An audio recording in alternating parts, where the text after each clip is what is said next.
Estamos ao vivo, estamos ao vivo. Vamos colocar aqui o tema dessa nossa próxima live.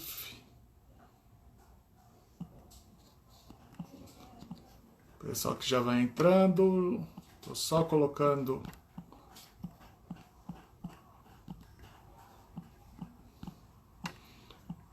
um comentário para o povo saber sobre o que é a conversa. Só um segundinho. Chorus Line. Agora a gente entra aqui. Fixa o comentário.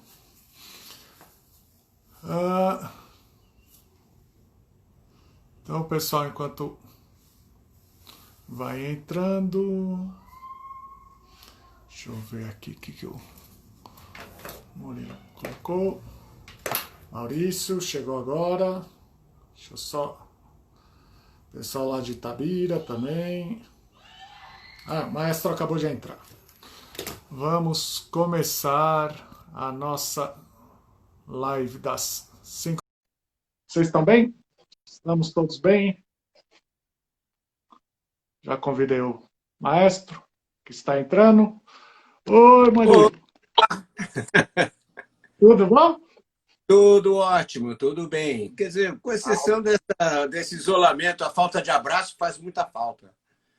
Imagino, né? Ainda mais porque a gente, quando eu lhe convidei, você ainda estava ensaiando, fazendo ensaio online, né?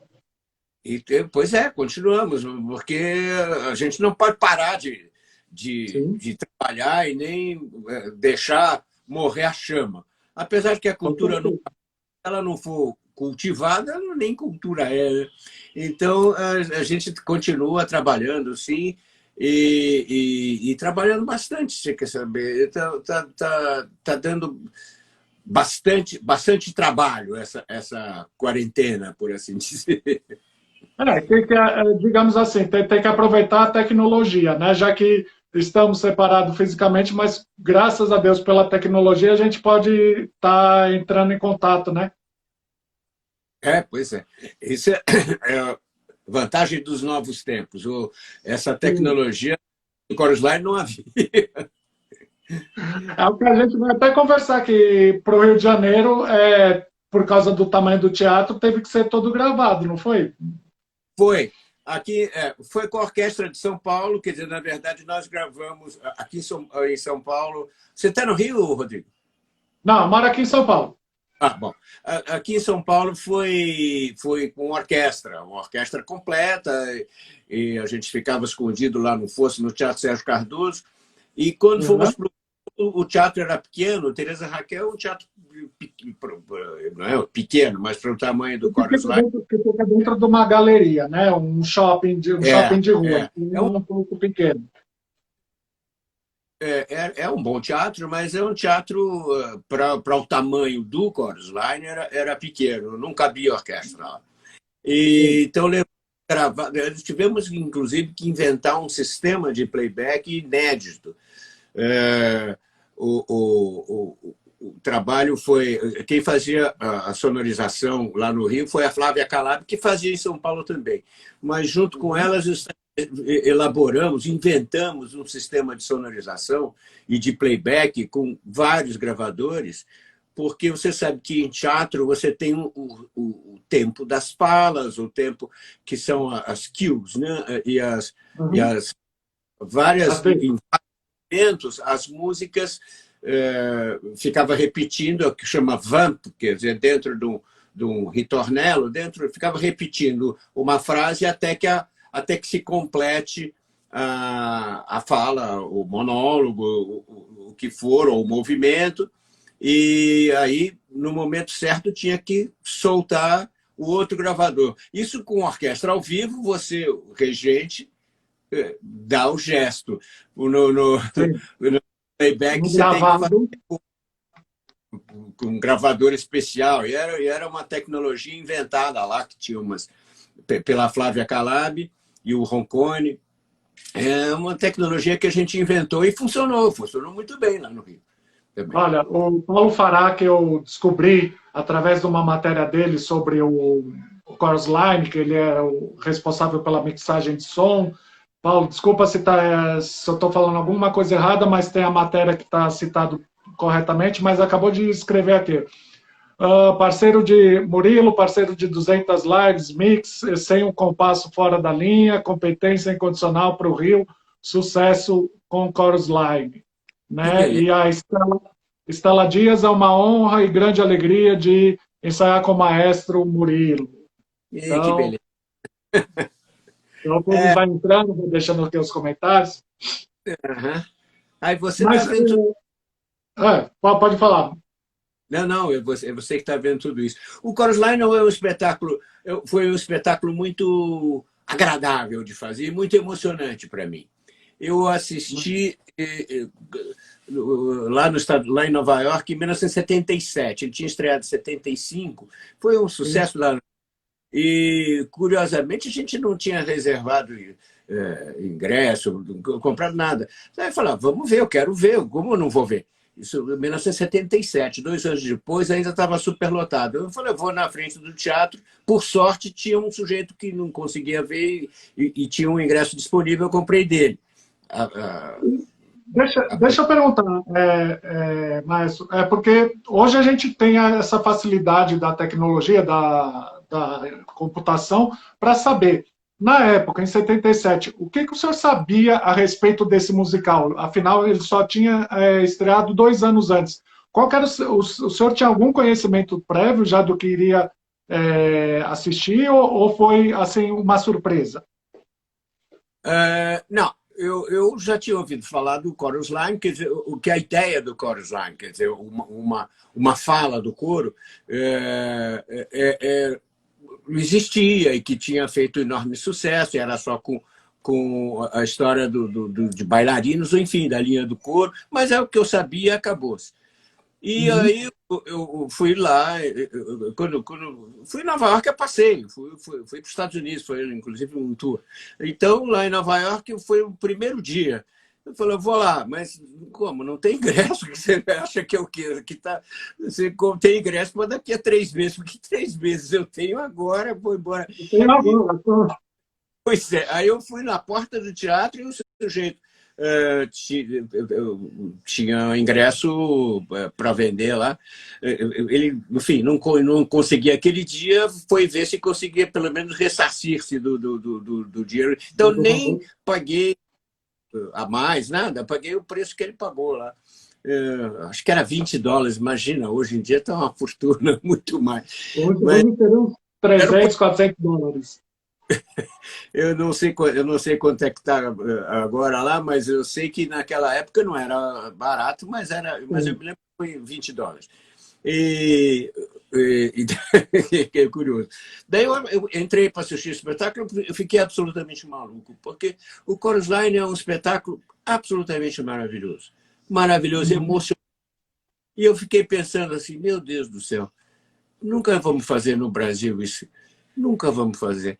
Porque é dificuldade enorme, porque estou falando do Brasil de 77, era outro Brasil. Sim. E, Uhum. o, e não tinha elenco, não tinha dinheiro para produzir um espetáculo daquele, tudo. Aí eu tal, saí emocionadíssimo do teatro, falei, puxa vida, guardei na minha memória.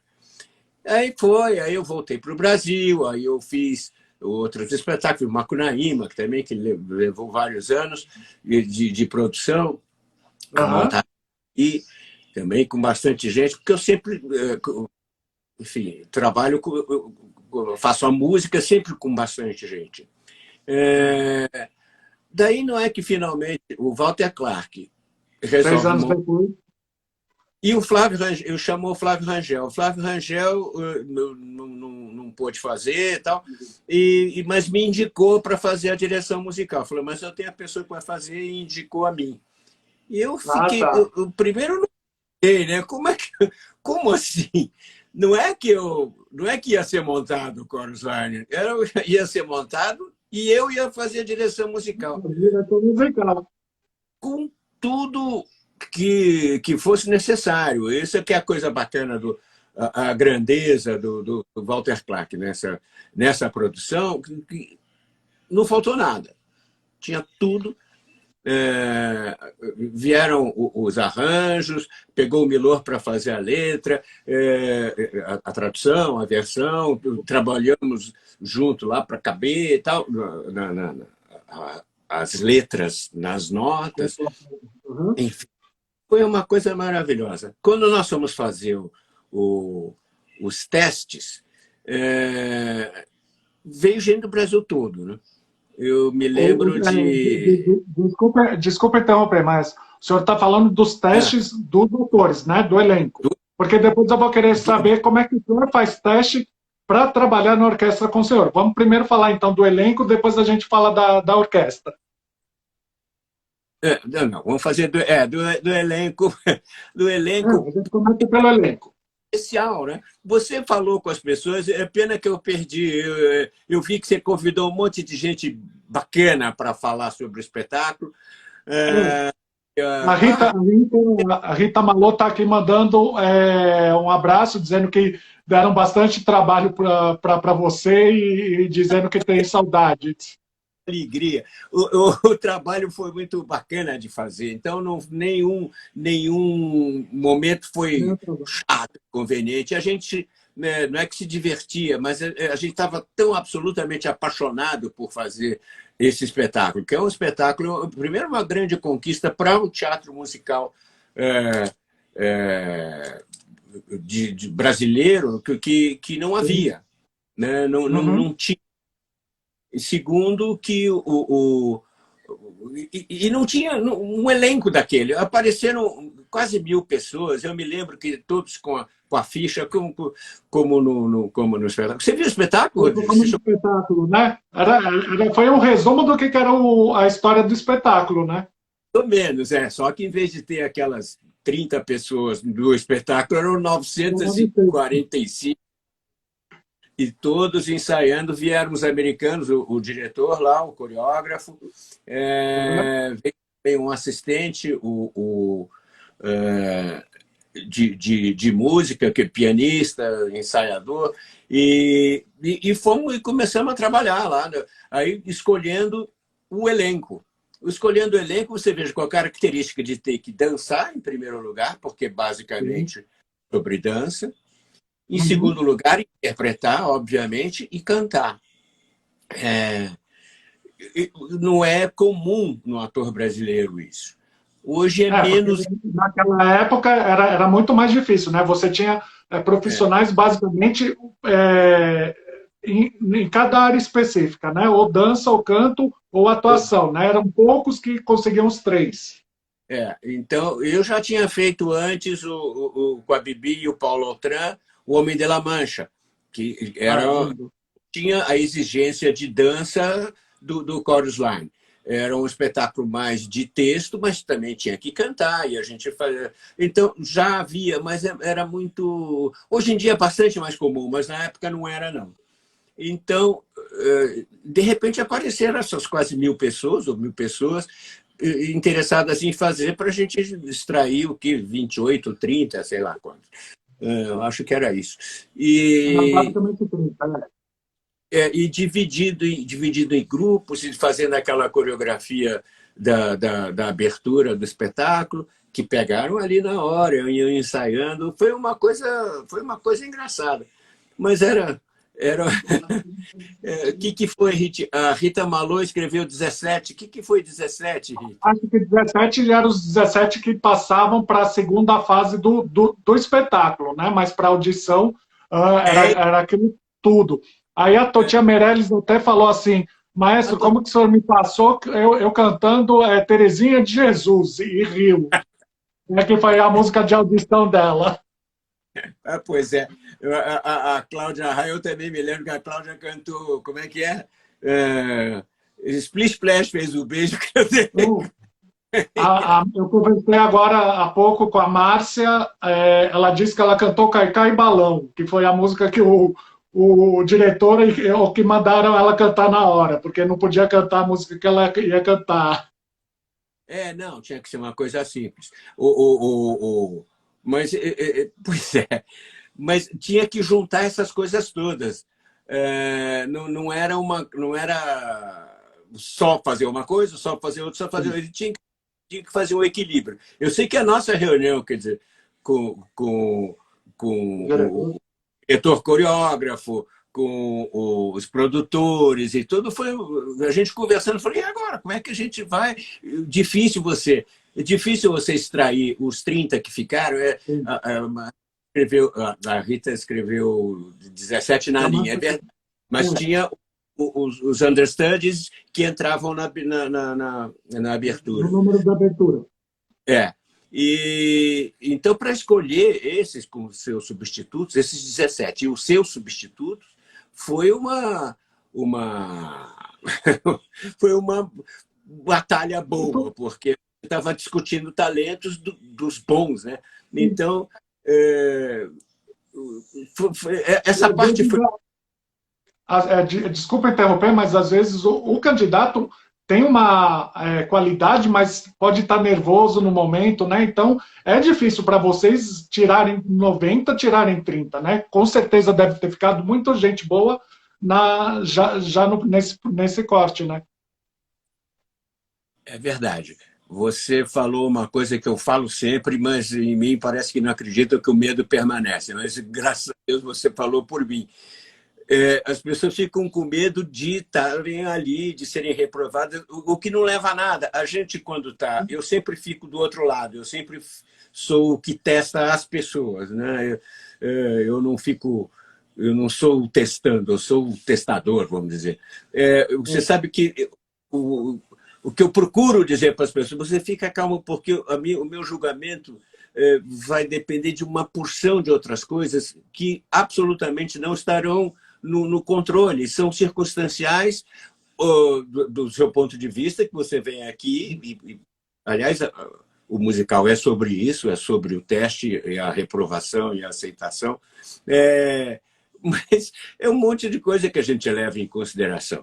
Mas isso, na hora que você está fazendo o teste, não adianta nada, você vai ficar nervoso igual. Então, você faz enfim, você já faz sobre algumas condições psicológicas, vamos dizer assim, o teste. Mas a gente leva isso em consideração, porque o que a gente pretende é extrair enfim, uma característica que a gente acha que dará certo no personagem que a gente pretende fazer. Então, são coisas que, às vezes, você não está no controle do testando, né? Vamos dizer assim. Uhum. Porque ou ele serve pelo conjunto, inclusive... eu acabei de falar aqui, a quantidade de gente, de talento, que a gente rejeitou, entre aspas, né? Que a gente não está falando de 90 para pegar 30, está falando de 900 para pegar 30.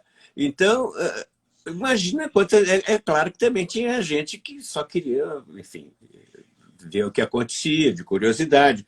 Imagina que desperta um interesse fenomenal. Mas... Oi? E um musical de fora. Então, aí desperta o interesse para essas pessoas que não estão tão preparadas e para os que estão preparados, que poderiam ter pego um papel também, né? Se por acaso a coincidência desse certo, né? Mas ali no Chorus Lines, especificamente, a pessoa precisava dançar. E precisava dançar muito, tanto que a dança era primordial e era o primeiro teste. Depois é que vinha a parte de canto. Ou dança, senão nem passa. Daí, então, já na dança, se não conseguisse fazer aquela primeira sequência, já nem ficava para a segunda parte. Mesmo assim, foi uma montoeira de gente e a gente foi testando. E as músicas eram assim, os cai-cai balão mesmo, era sei lá o quê, e por aí vai. Que barato. Que bonito isso daqui. Eu estou, de vez em quando, as mensagens aqui, isso tudo gente bacana. Eu estou com saudade. Eu fico. Daqui a pouco eu vou ficar emocionado. Eu já estou, né? Mas de ver as pessoas. Então, deixa eu perguntar, maestro. E como é que você faz a audição para quem vai trabalhar com você na orquestra? Como é que o maestro escolhe quem é que vai compor o cardápio musical, né? Os músicos que vão trabalhar junto com ele? Bom, aí vamos por partes. Por partes, não. No Chorus Line eu peguei só músicos profissionais que não precisavam nem ser testados. Eram profissionais que trabalhavam com isso. Você já E conhecia? aí não tinha teste nenhum para fazer, porque eram músicos profissionais que, inclusive, eu já conhecia. Ali não tinha mistério. Só tinha que tocar. Aliás, minto, tem uma curiosidade. Também no Brasil não é hábito fazer, como é que se diz, um músico tocar mais de um instrumento. Ah, Um músico toca um ou outro. Nos Estados Unidos é bastante frequente os músicos tocar, o músico, por exemplo, saxofonista toca saxofone de todo, sax alto, sax tenor, sax barítono, clarinete, oboé, fagote, flauta. Olha, são 7 instrumentos. E aqui no Brasil a gente não tem esse hábito. Então, a orquestra aqui era maior do que a de lá por causa disso, porque a gente precisava de flauta e a gente precisava de... O clarinete até tinha a dobra, mas o oboé, em geral, não tem, que é um instrumento de palheta dupla, é diferente do saxofone, que é de palheta simples. Os melhores músicos tocaram no Chorus Line, os melhores. Eu tenho orgulho de falar isso. O William Caran na bateria, o Eduardo no piano, eu vou esquecer de nome aqui, então eu prefiro não começar a dar nome. Mas tem problema. Nós estamos Mas, falando de 30. lógico. E até uma coisa que eu vou pegar que o senhor falou, né, dessa coisa da memória, da lembrança, é algo que me marcou muito, que me fez eu começar esse trabalho, porque infelizmente a gente não tem, né, essa memória do nosso teatro salva, né? Foi tão difícil fazer a matéria, foi tão difícil encontrar as pessoas, eu nem sei citar todo o elenco, eu consegui citar, porque é aquela coisa, a gente não tem essa preservação da memória, né? É verdade, é verdade. Lamentavelmente, o Brasil é meio esquecido, vamos dizer assim, das suas grandes marcas, da sua história, especialmente dos momentos marcantes como foi esse. O Chorus Line é um espetáculo marcante, assim como outros. Eu mesmo não acho. Às vezes a gente, dentro dos meus guardados aqui, de vez em quando, eu não sou muito de olhar, devia, mas não sou muito de ficar olhando, não. Mas às vezes eu sou surpreendido que um amigo coloca alguma coisa no Facebook, eu já fico todo, que coisa, como é que pode? Como é que eu era? Tinha cabelo, não tinha barba, não usava óculos. Era diferente, mas era fascinante. Então, enfim, é importante porque isso eu acho que significa um aprendizado também importante. O Brasil também parece que a gente tem que inventar a roda todo dia, né? Porque essa era curioso. Toda vez. Porque você não consegue entender como é que foi para você chegar no momento que a gente está agora, né? Você não tem essa base para ser pesquisada. Então, essa roda vai sendo reinventada constantemente, né? Como se fosse uma grande novidade. E se você for pegar o pessoal de agora, acredito que muitos poucos, né, sabem que Chorus Line foi montado aqui no Brasil e, a princípio, o que vem a ser Chorus Line, a importância desse musical para a história do teatro musical mundial, né? Pois é. Tem outros musicais aqui que eu fico me lembrando. Olha, o Homem de la Mancha, por exemplo, o Paulo Autran e a Bibi Ferreira. O Paulo, ele tinha a maior timidez, por assim dizer, por cantar. E era timidez mesmo, porque ele tinha uma voz linda e cantava direito, mas sei lá, ele não se sentia bem, para ele era uma dificuldade, o que era uma pena, porque cantava lindo, e aí, como ele era obrigado, é um artista fenomenal, então o que ele fazia? Ele pegou e interpretava, e cantava mesmo, no fim das contas, e saía lindo. Isso, hoje em dia, melhorou bastante, porque tem muita gente que já faz musical. Com esses musicais que estão sendo montados agora, eles têm uma... Ele já está começando a criar, por assim dizer, uma escola de atores que são mais versáteis, vamos dizer. Versáteis ou completos nesse sentido, porque tem que ter uma arte especial para musical. Mas se a gente for assim, a gente não termina hoje. Então, eu digo, de ficar explicando quais são as virtudes ou qualidades.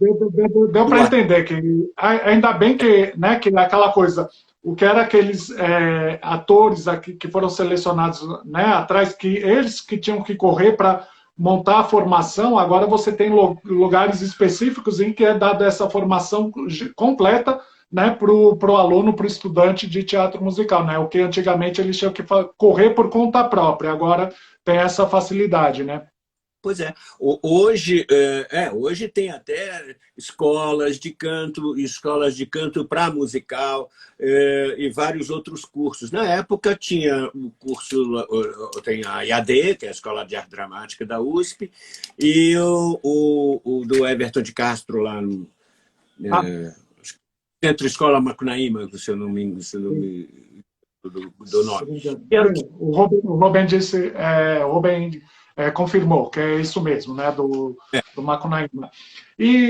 Mas deixa eu perguntar uma coisa, porque não sei como era antigamente. Agora as orquestras, né, são bem restritas, né, a um número menor. Como é que foi conseguir autorização, né, do Walter Clark ou de quem quer que seja, para conseguir colocar 23 músicos, né, no fosso da orquestra, trabalhando para o musical?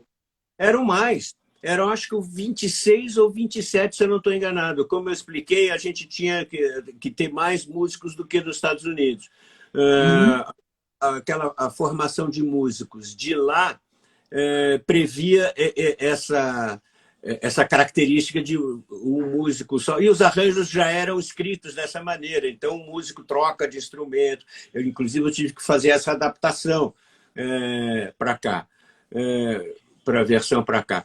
Mas era mais. A gente tinha, eu não vou lembrar, mas eram 2 percussionistas, percussão completa, com tímpanos e tal, percussão completa.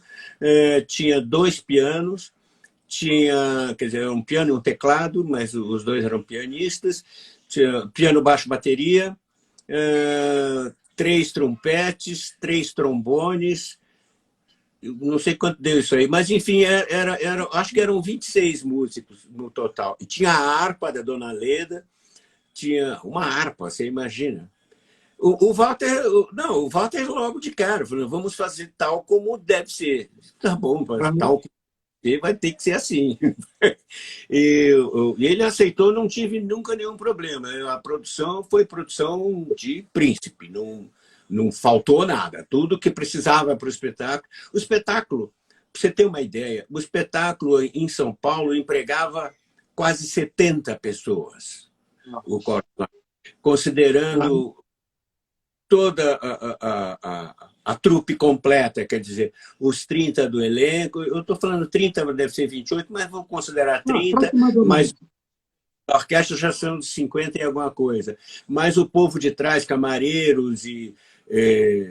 enfim, todos os técnicos, a iluminação, som, muita gente, né? Som, iluminação, que eram 3 por suíte, que chama aquele holofote que tem o foco no segue os atores. Então, era quase 70 pessoas que empregava. E o Walter era ao contrário, ele queria que fosse isso mesmo, o melhor que fosse necessário para que saísse o espetáculo. E saiu. E só podia ser no Teatro Grande mesmo, que aqui em São Paulo foi no Sérgio Cardoso. No Rio, Porque nunca. na época ainda não tinha sofrido reforma, então era mais ou menos 1.000 lugares, né?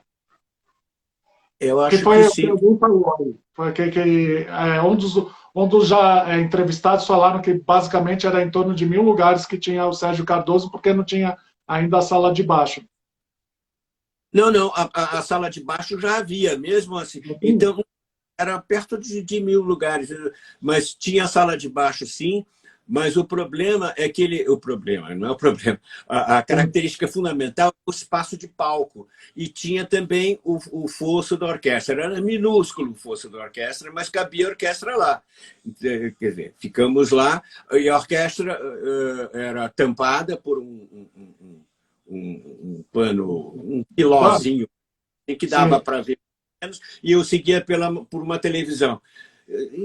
Hoje a gente está mais. Isso foi inovação, maestro? Foi inovação isso, de colocar um monitor para o maestro poder ver o que está acontecendo no palco? Já tinha tido alguma produção Para com mim, essa tecnologia?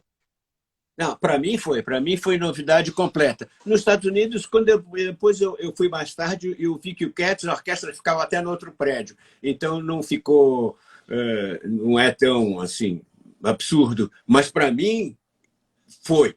E a parte mais notável é que a orquestra não aparecia nunca. Antes já tinha feito o Pippin, que o Flávio Uhum. Rangel, uma coisa bonita, no Teatro Manchete, no Rio, e abria do lado, no final do espetáculo, a orquestra, tal, e aí abria a cortina e mostrava a orquestra completa. E é bonito, e era praxe, por assim dizer, aparecer a orquestra. No Chorus Line, a orquestra é escondida de propósito, porque é uma sala de ensaio, tem um piano que se ouve tanto que começa só com piano, taran, taran, tan, tan, de novo, e fica aquela coisa, até que. Então vamos lá, no começo, daí que entra a orquestra e revela a orquestra. É o mesmo, nada, aqui é um negócio. O Alonso, a Rita também disseram que também tinha esse monitor que ficava atrás para os swings lá na cabine para que eles pudessem cantar junto, né, para aumentar a voz do elenco que estava lá na frente no palco, né? Exatamente. É mais uma novidade que também não havia. Esses 17 que ficavam na linha, o que acontecia, e tinha mais esses 10, sei lá, que ficavam numa cabine Aham. cantando o que estava, a parte de coro, obviamente, né, os Sim. solos, e cantando para ficar maior, porque era captado por acho que eram 6 microfones na boca do palco. É uma coisa formidável. Do ponto de vista técnico, foi Foi uma novidade, inovação, né? foi completa novidade. Porque É, a gente tem que lembrar o povo que está assistindo ou que vai assistir depois, nessa época, em 83, né, ainda não tinha aqueles microfones de cabeça. O microfone tinha que estar no piso para pegar a voz e ainda tinha que ser aumentada com o pessoal que estava atrás, né? E fora toda a mixagem de som feita pelo pessoal. não. Márcia Albuquerque, um beijo para vocês que estão vendo. Eu fico lembrando, fico vendo os nomes aqui. Alonso, pois é. Não tinha esses microfones, não. O que tinha eram os shotguns, que chamam, são os microfones compridos, que Uhum. ficavam estratégicos. E as marcações de palco também eram rígidas, porque você tinha que falar na posição que estava aquele microfone para que ele captasse bem a sua voz na hora Totinho, na hora de você cantar, enfim, falar, especialmente falar, porque falar você não pode ter ajuda. E não tinha nem um microfone desse, nem como é que ia fazer, né? Para dançar, eu acho que nem dava para. Não sei dizer. Mas tem essas novidades, e eu chamo de novidades, mas nós estamos falando de 83. Hoje em dia deve ter coisa muito mais Hoje em dia, moderna. né? Hoje em dia, mas acontece hoje em dia por causa daquilo do passado, né? Porque começou daquele jeito que vocês foram fazendo inovação ao passar do ano até chegar, né, nessa tecnologia que a gente tem agora, né? Sim. Aí, e como é que era, maestro? Porque para eles tinham swings, né? que podiam alternar, se bem que todos falaram que o Walter queria sempre o elenco principal, mas ficavam todo mundo dentro do teatro. E como é que era para a orquestra? Porque eram 9 sessões por semana, né? Era de terça a domingo. Era de terça a domingo e 2 sessões no sábado e 2 no domingo, se eu não estou enganado, e às vezes na quinta-feira de tarde também. Era diferente. Hoje em dia não faz mais assim, né? Acho que não. Mas senão não pagava, né? Senão, se não fosse essa quantidade de sessões, não pagava, né? O elenco era esse. Tinha um elenco, por assim dizer, principal e tinha os seus substitutos, que tinham o mesmo talento. E tinha que ter, né? Você não ia ver um espetáculo menor. Mas, às vezes, como tinha 2 sessões no sábado, você tinha que fazer com um elenco na primeira sessão e o outro elenco na segunda sessão. Para poder descansar, né? E no domingo também. Porque não dá, é um espetáculo cansativo, um espetáculo de, sei lá, 2 horas, dançando na pauleira o tempo inteiro e emocionalmente também cansativo. Era complicado. Vou dar uma informação, uma curiosidade, por exemplo. Você está falando de que é um espetáculo inovador, e foi mesmo lá nos Estados Unidos. Você sabe que hoje em dia também a iluminação é feita por computador e você programa a iluminação no computador e ela vai trocando conforme, enfim, a cena. Na época, você não podia fazer na mão o espetáculo. Eles já tinha um computador, mas muito incipiente, muito fraco. Não o nosso, digo nos Estados Unidos. Estou falando do Chorus Line de aquele monólogo longuíssimo de quase 20 minutos que o Viola fazia, esqueci o nome da personagem. Aquele diálogo era sozinho no palco e tinha só um spot, que a luz ia toda acendendo e ficava só um spot nele. E ficava aquele escuro e ele terminava aquele monólogo lindo, aí entrava o oboé fazendo... O povo está falando que era o Paul, que ele fazia o Paul. Isso mesmo, o Paul. Isso, obrigado, Alonso. Aí, aquele monólogo enorme do Paul que contava a vida dele, a história dele, e é longo dessa maneira, porque eles tinham que trocar a programação do computador para a segunda parte do espetáculo. Então, ninguém reparava, naturalmente, porque dramaticamente absolutamente solucionado, mas ficava aquele foco lá em cima dele e todas as luzes se apagavam, porque ele precisava reprogramar o computador. Imagina só, computador de 83. Não, o nosso aqui já tinha mais poder, mas lá nos Estados Unidos o computador deles era... O computador daquela época era fraco, né? Porque eram os primórdios, né, dos computadores também. O primeiro computador que eu tive, em 81, tinha 4K.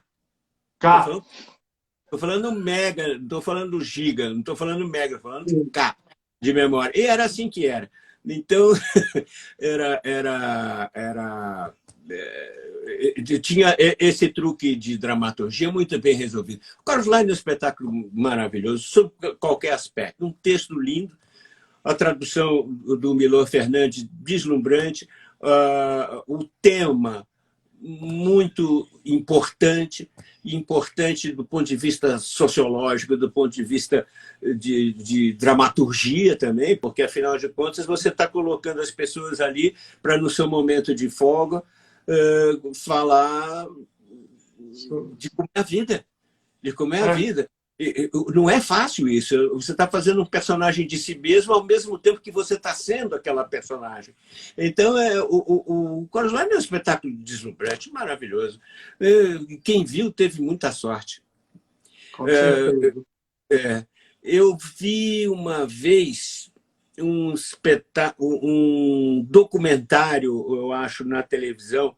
Não o filme eu não gosto. Teve um filme. O filme não foi bem avaliado, não teve uma boa recepção. Eu também não gosto. Nem de público. que só registros, mas teve um documentário muito legal feito pela atriz, aquela chinesinha que faz a Connie. Ah, sim. Que depois virou a coreógrafa da remontagem de 2006. Eu acho que sim, é. Né? E eu, Esqueci o nome. É um nome difícil para a gente. eu não ia me lembrar. Mas esse documentário foi emocionante, foi bonito de ver também, porque você sabe que, você provavelmente sabe, mas para quem não sabe, aquelas histórias são verdadeiras. Todas as Sim. histórias pelas É personagens. Bjork Lee. O nome da que fez a Connie lá nos Estados Unidos, Bjork Lee. Que depois foi a coreógrafa Aqui da não montagem de 2006. e a Márcia também lembrou.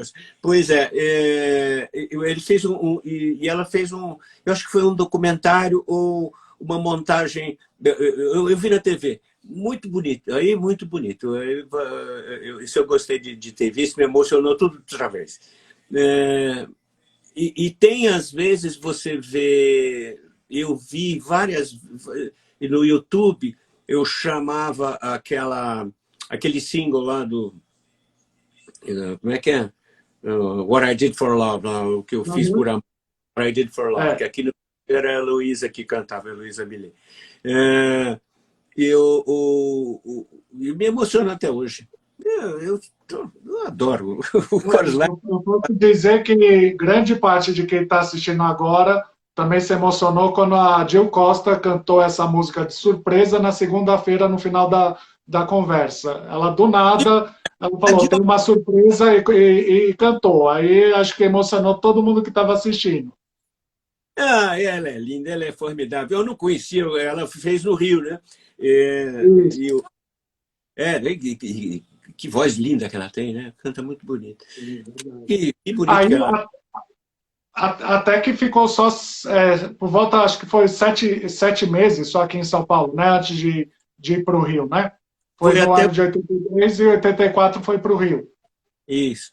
E saímos daqui porque era o Teatro Sesc Cardoso é do Estado, então não podia ficar mais um ano e entrar, ou sei lá o quê. Uma coisa assim. Teria público para isso. Sempre teve muito público. Então, aliás, era o que sustentava o espetáculo, de qualquer maneira. Aí no Rio de Janeiro o senhor falou que teve que ser gravado, foi gravado tudo aqui em São Paulo mesmo, né? Foi Você já gravado. sabia que não ia ter espaço lá para a orquestra e tiveram que gravar? Como é que foi esse processo? Essa foi uma decisão que não foi decisão de economia, não, foi decisão de espaço. Porque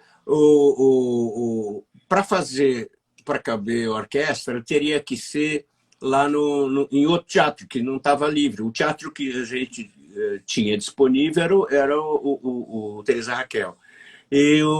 Então, feito lá. Daí ficamos, não vai dar para ter orquestra, não cabe, não tem espaço. Se a gente for colocar orquestra, vai tirar uma quantidade de cadeiras, enfim, tem que fazer uma reforma enorme, não tem o menor cabimento. Por isso que a gente teve que fazer por playback. E foi uma decisão difícil, e como eu falei no começo, a gente teve que inventar um sistema diferente, inovador, isso sim, inovador, a gente que fez esse sistema de soltar playback. Primeira vez que nós fizemos, rezando para dar certo, recebemos um aplauso de todo mundo, que estava todo mundo querendo que desse certo e deu. Mas foi uma decisão acertada, né? E conseguiram atingir o objetivo, né? Conseguiram fazer o registro. Senão a gente não ia. Como é que a gente ia para o Rio? Bom, lá no Rio tem músicos ótimos, com certeza esse problema a gente não ia ter. Parte do elenco era do Rio e ia, a parte que não ia, a gente pegou lá no Rio gente da melhor qualidade, a Jill, por exemplo, já que você falou nela, e outras pessoas. Então, e lá ficou um tempão, eu não sei quanto tempo ficou. Nós ficamos, no total, acho que foi 2 anos. Para mim, foi 2 anos entre preparação e tal, e arrumação, porque a gente não para, né? Vida de artista. Com certeza. E quando acabou finalmente, foi uma coisa. No total do Chorus Line trabalhou muita gente. Eu lembro que eu escrevi uma carta de agradecimento para todos, nomeando a todos. O endereçamento não acabava. Tinha nome, nome, nome. Eu me lembrava do nome de todo mundo. De todo mundo é todo mundo mesmo. Então é uma coisa. Foi um trabalho muito bonito e foi realizado com muito carinho, muito profissionalismo, muita garra de fazer, especialmente porque a gente tinha que fazer coisa que nunca existia antes, a gente teve que inventar do zero. Estou te falando essa coisa só da minha parte, da orquestra. Uhum. Tive que fazer adaptação para os músicos brasileiros, que não, mas como eu já te falei, quer dizer, os músicos não tiveram que fazer teste, eram profissionais contratados e estavam na Uhum. folha e tal. Então, tinha inclusive um chefe de orquestra que cuidava de eventuais substituições, que às vezes o músico, enfim, isso acontece. Não, algum problema, pessoal. O trabalho do Chorus Line foi um trabalho que levou 2 anos, 2 bons anos da minha vida de aprendizado e alegria, porque é emoção boa. Ah, que bom. Falei demais, hein? Maestro, eu só tenho que agradecer, o tempo está acabando. Eu espero que eu possa voltar a falar com o senhor sobre algum outro musical da nossa história, que a gente possa saber um pouco mais das suas histórias, porque isso que eu acho que é importante e que fica uma parte do aprendizado para quem vai assistir, né? E para o povo que saber como é que a gente chegou onde a gente chegou e que possa reverenciar esses nomes, né, que fizeram e que fazem o nosso teatro, né? Então, só queria agradecer ao senhor a participação. Muito obrigado por ter aceito o convite. Eu que agradeço o seu convite, fiquei muito honrado, fiquei muito satisfeito e estou muito emocionado. Eu também estou com saudade, eu fico vendo Estou as passando. mensagens do pessoal. Um beijo para vocês todos, meus queridos. Eu tenho muita saudade de um tempo bonito e de um esforço e de um trabalho bem realizado que fizemos juntos. Quer dizer, isso isso não tem absolutamente nenhum preço, não tem nada que pague. Essa alegria fica guardada dentro do coração da gente e não morre. E fizemos. Mas deixa eu só perguntar uma coisa antes que a gente acabe. O senhor falou que está fazendo, né, uma série de ensaios, de projetos. Tem alguma coisa que, assim, para agora que a gente possa ver, acompanhar o senhor, ou é para um futuro assim que terminar essa pandemia? Não, eu tenho algum tempo já desde o ano passado, obrigado por perguntar, e eu preciso fazer essa Sim. citação, que é da orquestra, que chama Orquestra Murilo Alvarenga. Essa orquestra é feita por gente que gosta de música. Eu tenho que falar assim, porque se eu falo que de amador não é verdade, tem profissionais, tem professores, tem semiprofissionais, tem também amadores, mas portanto, amantes de música.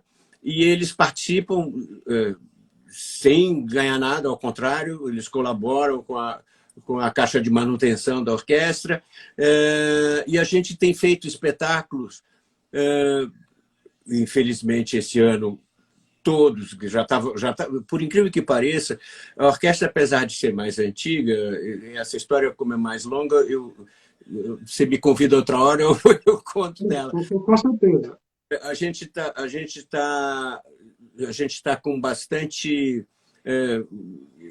prestígio e sucesso, no sentido de que estamos realizando o trabalho que nos dispomos a fazer e está acontecendo. É uma orquestra grande, tem cerca de 40 músicos, todos voluntários e todos colaboram com com o seu, além do seu talento, com o que pode, com a caixinha de manutenção, e na divulgação, e aproveito para divulgar aqui no seu canal.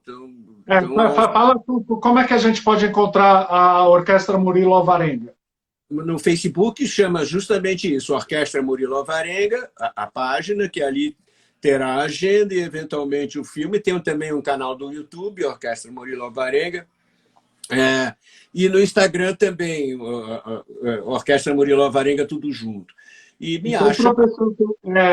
Para o pessoal que for ver, eu vou deixar na descrição, ao invés de deixar o Instagram pessoal do maestro, eu vou deixar @Orquestra Murilo Alvarenga, para que vocês possam entrar e possam ver toda a programação e todas as atividades que a orquestra faz. Ótimo.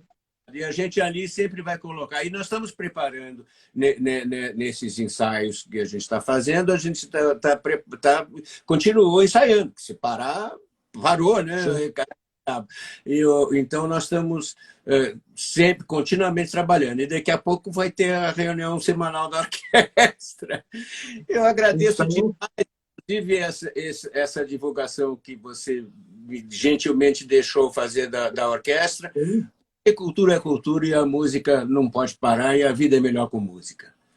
Muito obrigado pela alegria de me convidar aqui. Tá bom? Que bom.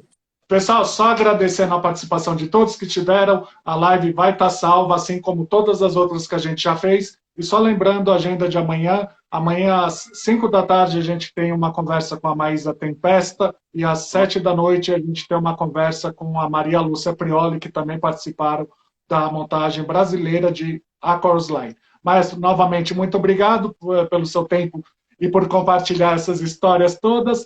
E para vocês que assistiram, muito obrigado. E amanhã a gente se encontra novamente. Obrigado a você, Rodrigo. Tchau.